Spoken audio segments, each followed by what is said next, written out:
Let's mic आज का अखबार। नमस्कार, लेट्स माइक में आपका स्वागत है। आज का अखबार के साथ मैं राखी जैन। यहाँ हम आपके लिए लेकर आते हैं देश दुनिया के बड़े अखबारों और मीडिया मंचों से सबसे अहम खबरें, विचार और विश्लेषण। सबसे पहले बात करते हैं एक अहम अंतर्राष्ट्रीय विश्लेषण की, जो सिर्फ मिसाइलों की नहीं, रणनीति और छवि की भी लड़ाई थी। अल जजीरा के मुताबिक ईरान में इजराइल की हार, न हमला सफल न रणनीति। 11 दिन की जंग के बाद भले ही इजराइल ने युद्ध विराम का ऐलान कर दिया, लेकिन जमीनी हालात कुछ और ही कहते हैं।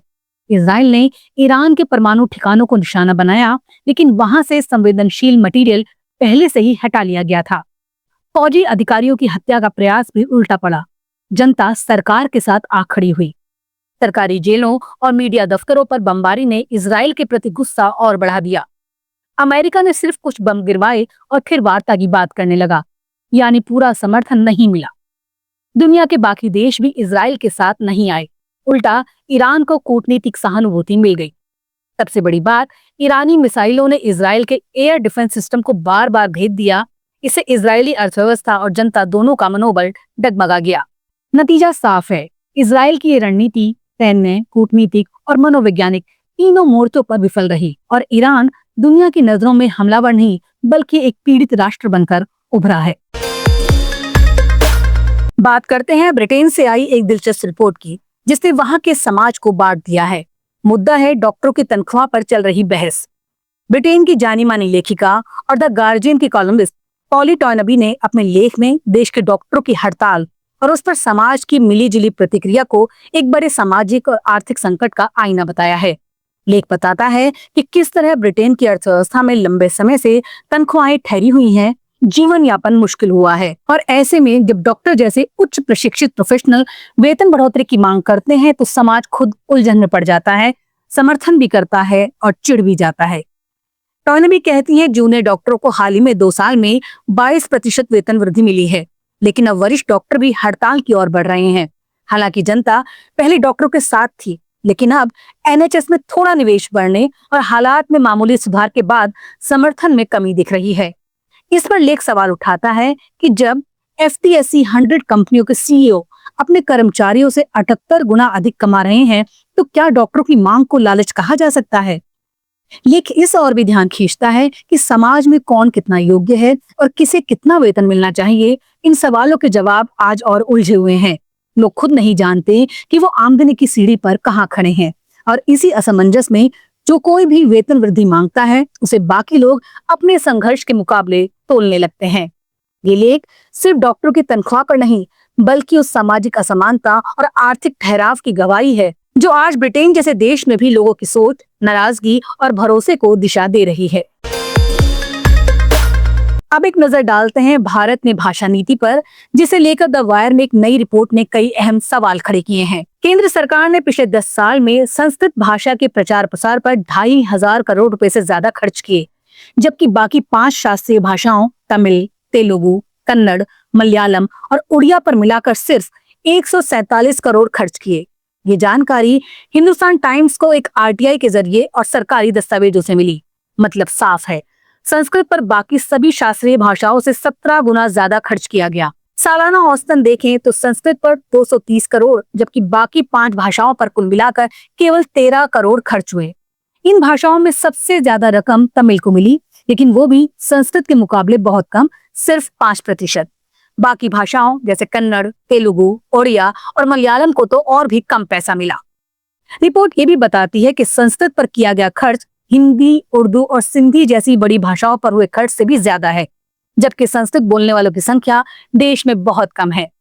तमिलनाडु के मुख्यमंत्री एम.के. स्टालिन ने मार्च में इस मुद्दे पर सवाल उठाते हुए कहा था कि तमिल को सिर्फ सांस्कृतिक भाषणों में नहीं, असली फंडिंग और सरकारी दर्जे में बराबरी मिलनी चाहिए। 2024 में सरकार ने मराठी, पाली, प्राकृत, असमिया और बांग्ला को भी शास्त्रीय भाषा का दर्जा दिया है। अब कुल शास्त्रीय भाषाओं की संख्या 11 हो गई है, लेकिन सरकार इन भाषाओं पर कितना पैसा खर्च कर रही है, इसकी जानकारी अभी तक सामने नहीं आई है। सवाल ये है कि जब भारत में इतनी भाषाई विविधता है तो सरकार सिर्फ एक भाषा को ही इतना अधिक समर्थन क्यों दे रही है? क्या भाषा नीति में किसी तरह की पक्षपात या वैचारिक झुकाव की बात दिख रही है, ये रिपोर्ट साफ तौर पर इशारा करती है कि भारत में भाषाओं की बराबरी की बात तो होती है, लेकिन खर्च और सरकारी नीति में बड़ा फर्क नजर आता है। अब चलते हैं एक उत्साहजनक खबर की ओर, जो आई है देश भर की बोर्ड परीक्षाओं के नतीजों से। बेटियां बना रही हैं नया रिकॉर्ड। प्रभात खबर ने अपने संपादकीय में 2024 की बोर्ड परीक्षाओं के नतीजों पर एक बेहद अहम बात उठाई है। देश भर में लड़कियां पढ़ाई में लगातार आगे बढ़ रही हैं और ये बढ़त सिर्फ 5% तक नहीं, बल्कि अच्छे अंकों और कठिन विषयों तक पहुंच चुकी है। अखबार के मुताबिक 12वीं में लड़कियां लड़कों से 5.94% और 10वीं में 2.37% ज्यादा पास हुई। यही नहीं, साइंस जैसे विषयों में जिन्हें पहले लड़कों का क्षेत्र माना जाता था, लड़कियों का प्रदर्शन ज्यादा बेहतर रहा। रिपोर्ट बताती है कि 2022 में जहां विज्ञान की छात्राएं 23.3 लाख थीं, 2024 में संख्या 28.1 लाख हो गई। ये साफ संकेत है कि अब बेटियों की दिलचस्पी सिर्फ आर्ट्स में नहीं, विज्ञान और गणित जैसे विषयों में भी बढ़ रही है। शिक्षा मंत्रालय की परफॉर्मेंस ग्रेडिंग इंडेक्स रिपोर्ट के हवाले से बताया गया कि 60% और 90% से ज्यादा अंक लाने के मामले में लड़कियां लड़कों से आगे हैं। सिर्फ 4 बोर्ड ऐसे थे जहां लड़के आगे रहे। रिपोर्ट में चंडीगढ़ को सबसे अच्छा प्रदर्शन करने वाला क्षेत्र बताया गया, जबकि मेघालय सबसे पीछे रहा। अखबार का कहना है ये वक्त है जब सरकार और संस्थान ये सुनिश्चित करें कि उच्च शिक्षा, इंजीनियरिंग, तकनीकी और विज्ञान के क्षेत्रों में लड़कियों को ज्यादा मौके मिलें। अगर स्कूल स्तर पर वे इतनी मजबूती से आगे आ रही हैं, तो अगला कदम ये होना चाहिए कि उन्हें आगे बढ़ने से कोई नहीं रोके। ये सिर्फ परीक्षा का नतीजा नहीं, बल्कि एक सामाजिक संकेत है कि बेटियों ने अब समाज के बनाए सारे पुराने सांचे तोड़ दिए हैं। अब नजर डालते हैं राजधानी दिल्ली से आई एक चिंताजनक लेकिन जरूरी रिपोर्ट पर। अमर उजाला में प्रकाशित ये लेख सवाल करता है, झुग्गियां टूटती हैं लेकिन बनती कैसे हैं? दिल्ली में आधी रात बुलडोजर चला, झुग्गियां गिरा दी गईं। औरतें, बच्चे, बूढ़े सब खुले में आ गए। टीवी पर फुटेज चला, कुछ नेताओं के बयान आए और अगली सुबह सब भूल गए। लेकिन एक सवाल हमेशा अधूरा रह जाता है, ये झुग्गियां बनती कैसे हैं? झुग्गी कोई एक दिन में नहीं बनती, वो सालों में बसती है और बिना नेताओं, अफसरों, पुलिस और प्रशासन की मिलीभगत के नहीं बच सकती। कोई खोखा लगाने के लिए भी सेटिंग करनी पड़ती है, तो फिर झुग्गी कैसे अपने आप खड़ी हो जाती है? असल बात यह है कि जब तक झुग्गी वोट बैंक है, तब तक सबकी आंखें बंद रहती हैं। वोटर कार्ड, राशन कार्ड, बिजली, पानी सब झुग्गी में पहुंच जाता है। लेकिन जैसे ही जमीन की कीमत बढ़ती है या किसी बिल्डर की नजर वहां पड़ती है, तभी वही झुग्गी अचानक अवैध घोषित हो जाती है और बुलडोजर आ जाता है। इसका हल क्या है? लेख कहता है, जवाबदेही तय कीजिए। जहां झुग्गी बने वहां के पार्षद, विधायक, सांसद पर जुर्माना लगाइए। झुग्गी में रह रहे लोगों को वोटर आईडी या सरकारी सुविधा ना दीजिए। साफ कहिए, अवैध कब्जा करोगे तो घर नहीं मिलेगा। लेकिन ऐसा होगा नहीं, क्योंकि गरीबों की मजबूरी ही नेताओं का सबसे सस्ता सौदा है। झोपड़ी के बदले वोट की पर्ची। इसलिए बुलडोजर चलते रहेंगे, खबर बनेगी, रोना धोना होगा, फिर सब चुप, और अगली बार नई झुग्गी, नया शहर, वही कहानी। अब बात करते हैं कश्मीर से आई एक मार्मिक ग्राउंड रिपोर्ट की, जो अहमदिया मुसलमानों की जिंदगी की हकीकत बयां करती है। द प्रिंट में लेखिका सागरिका किस्तू की एक ग्राउंड रिपोर्ट बताती है कि कश्मीर में अहमदिया मुसलमान किस तरह दूसरे दर्जे के मुसलमान बनकर जीने को मजबूर हैं, जबकि भारत उन्हें आधिकारिक रूप से मुस्लिम मानता है।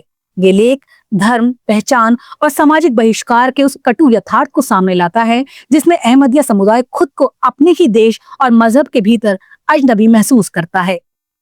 रिपोर्ट की मूल बात यह है कि कश्मीर में अहमदिया मुसलमानों को सिर्फ उनके धार्मिक विश्वासों की वजह से सामाजिक तिरस्कार, भेदभाव और हिंसा का सामना करना पड़ता है। कश्मीर घाटी में अहमदिया मुसलमानों की जिंदगी एक खुली जेल जैसी हो गई है।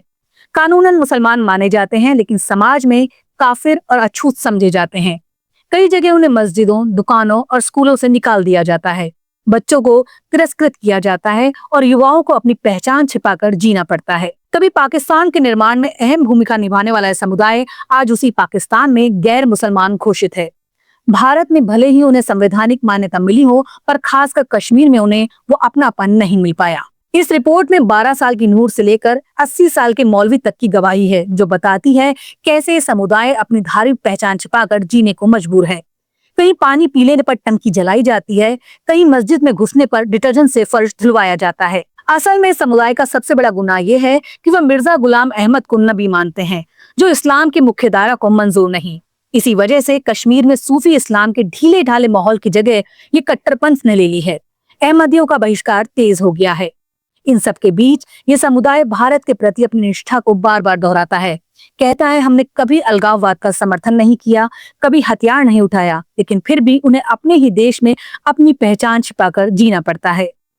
ये लेख हमें बताता है कि धार्मिक अल्पसंख्यकों के भीतर भी एक और अल्पसंख्यक है जो मुसलमान होकर भी मुसलमानों से अस्वीकार किया गया है।